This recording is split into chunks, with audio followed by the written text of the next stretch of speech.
What's up, guys? Welcome back to my channel, week 145 of my keto journey, and I'm going to share my results with you for this week. We're going to talk about this week a little bit. We're going to talk about the upcoming fast starting on May 22nd, and we're just going to chat a little bit about what's been going on in my head. So let's go.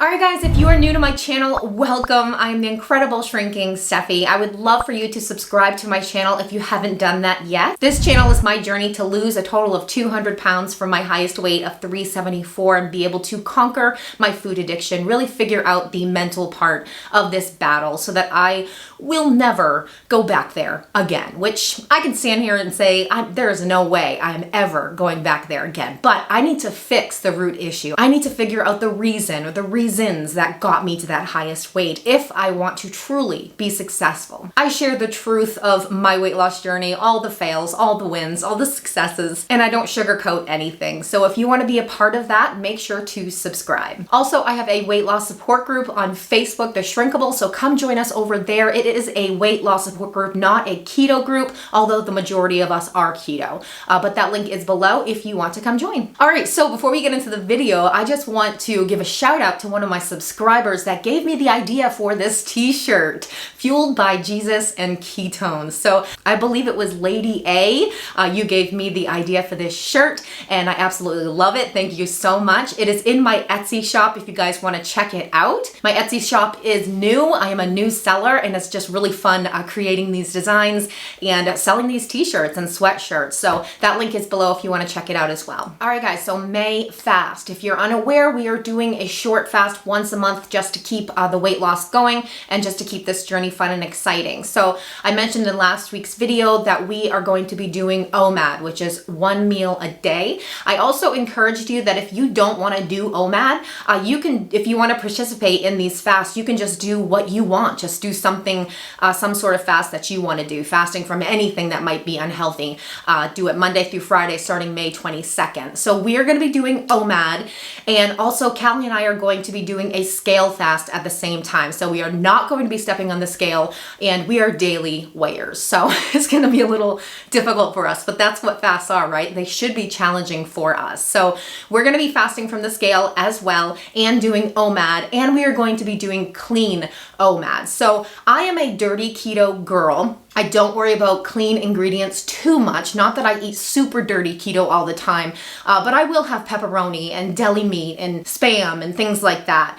So I am not going to be eating any of that during my fast. It's going to be a clean keto OMAD. So basically what I plan on eating is just meat and veggies for my one meal. Maybe I'll have a salad with lots of keto-friendly, yummy veggies and meat and protein and maybe some avocado and, you know, things like that. Or maybe I'll have like some chicken, some sort of chicken dinner with some zucchini and summer squash, or maybe a side salad or some asparagus or something like that. So just keeping it very clean, very simple, very basic, because I love simple. So that is what I personally am going to be doing. We wanted to just kick it up a notch, not just do OMAD, but do clean OMAD. So that's the plan moving forward. May 22nd is when that fast starts. All right guys, so before we get into my results for the week, I read something this week that really got my attention. It said that if you want something bad enough, there is nothing that is going to stand in your way from getting it.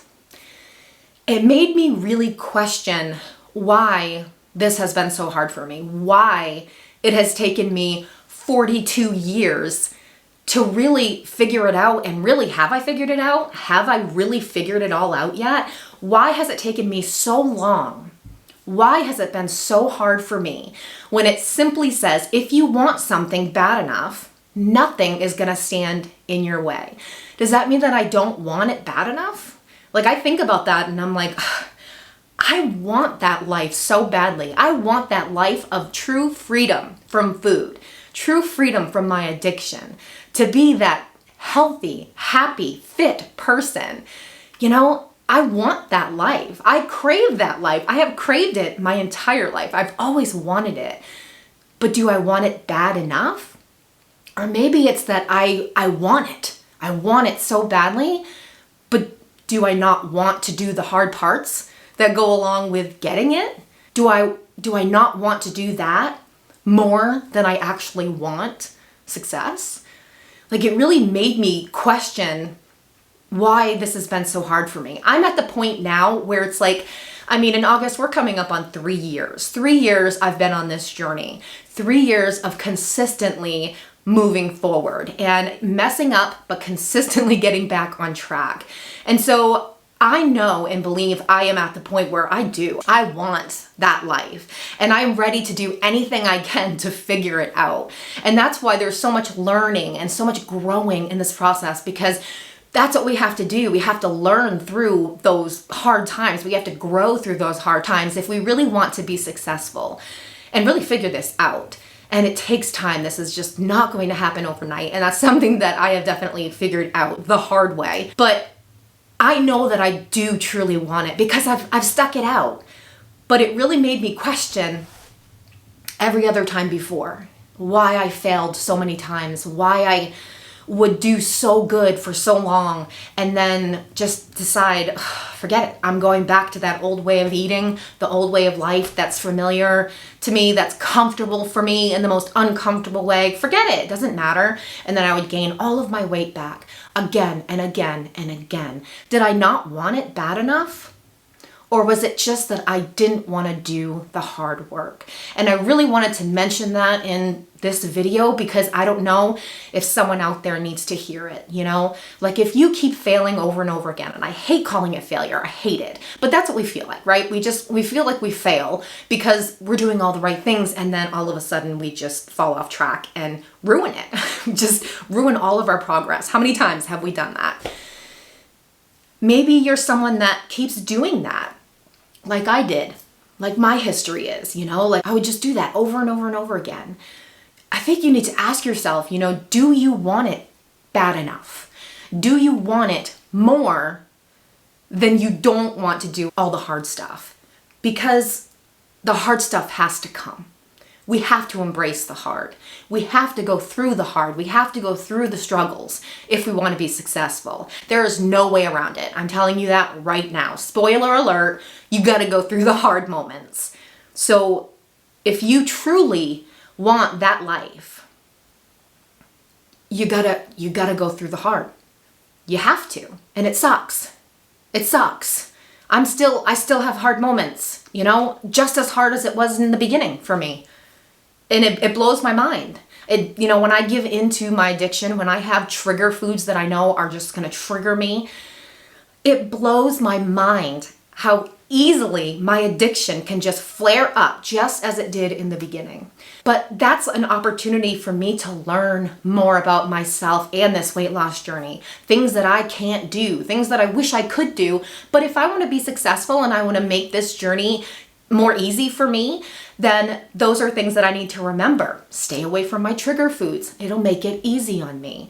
Do I wish that I was a normal person? Absolutely. But to me, a normal person is living with complete freedom in food. And that doesn't mean being able to eat whatever you want, because that's not complete freedom. Because if you have an addiction, you eat some foods and you're just going to lose all control. Complete freedom for me is choosing health, is choosing the right foods, because that's my choice. That's my decision to do that. And because I'm choosing myself and I'm making myself a priority and I'm happy doing it. That's complete freedom. And I'm not there yet. I'm not there yet, but I'm a work in progress and I'm making the right choices the majority of the time. And that's what's important. And I'm sharing my journey with you guys because we're taking this together. And I know a lot of us are on the same journey. We have the same struggles and the same addiction and just the same crap. You know, maybe we have some different issues that we need to deal with. We all have our past. We all have our darkness that we need to deal with. But a lot of us know what it feels like to just give into that addiction and to push those feelings back and not deal with them and eat them instead, you know, because we want to feel good in the moment. So I share my journey with you because I truly believe that we can overcome this. I talked a lot about insecurity in my last video. If you didn't check it out, make sure to check that out, because I do feel like a lot of us struggle with insecurity. And insecurity is simply the lies that we have allowed ourselves to believe our entire lives. And that's what they are. They are lies. You know, maybe things have been said about you. Maybe things have happened to you and you've carried that with you throughout the years. And it's just, the longer we believe those lies, the longer we believe those things, that negative talk, it becomes our reality. You know, our perception of those lies becomes our reality. And so we really need to recognize them for what they are if we want to cure our insecurities, if we really want to fix that part, because our insecurity has a lot to do with the choices that we make. Because I certainly have made some really bad choices in my life due to my insecurity. And that is something that I want to fix. That's an area that I need to work on. So it's something that I'm probably going to be talking about a lot in my videos, because insecurity is one of my biggest issues. And God has been working with me on that recently. So I know it's an area that I really need to focus on. So I encourage you guys to work on it as well if you struggle with insecurity. All right, guys, so let's get into the results for this week. So I didn't do anything crazy. I did do OMAD a few of the days this week, just because I wasn't super hungry, and so I didn't eat. And so I just waited until my dinner. But I didn't do OMAD every single day. But I weighed in at 216.2 last week, and this morning I was 213.4. So super excited about that. Almost a 3-pound weight loss this week. So heading on the right track. And I wanted to talk about something too, because it's where our focus is, right? My husband happened to mention to me, this was like, I think it was like a month or two ago. He said, hey, you stopped coloring in those boxes, tracking your weight, because I have a weight loss tracker and I've been coloring in the boxes as I'm losing weight. And so I said to him, yeah, because I haven't been at my lowest weight in a really long time. So thanks for making me remember that. He totally did not mean anything by that. But it made me think, like, I could focus on that, you know, because that could be a complete disappointment. Like, if I really focus on the fact that I haven't been at my lowest weight in a long time on this journey, because I had a few setbacks there that just set me back. And so my lowest weight was 209 and I'm 213 right now. I'm super, super close and I'm going to get there. But it made me realize that, like, where our focus is matters so much, because I don't want to focus on the fact that, crap, I had a setback. Crap, I gained so much weight. No. What I'm focusing on is, yeah, I had a setback, but guess who's back on track? Guess who's having a comeback? You know, the comeback is always greater than the setback. That's what I'm going to focus on. And I'm going to focus on the fact that not only am I going to crush 209, I am going to get into Wonderland this year. This year, I'm claiming it. Let's go. That's where my focus is. So if your focus isn't right, if your mindset isn't right this week, change it, because it matters. It matters so much, because we can just get sucked into that negative hole that takes us down. Change your focus, change your mindset, and know that you're gonna rock it. And if you've had a rough week this week, I am sorry. They suck. Rough weeks suck. But it's time to get back on track. It's time to change that mindset and keep going. Remember who you are and crush it. All right, guys, that's it for this video. I hope you liked it. If you did, give me a like, subscribe to my channel if you haven't done so already, and join my support group on Facebook. I will see you at the next video, which should be a what I eat in a day video. All right, guys, stay safe and choose health. Bye.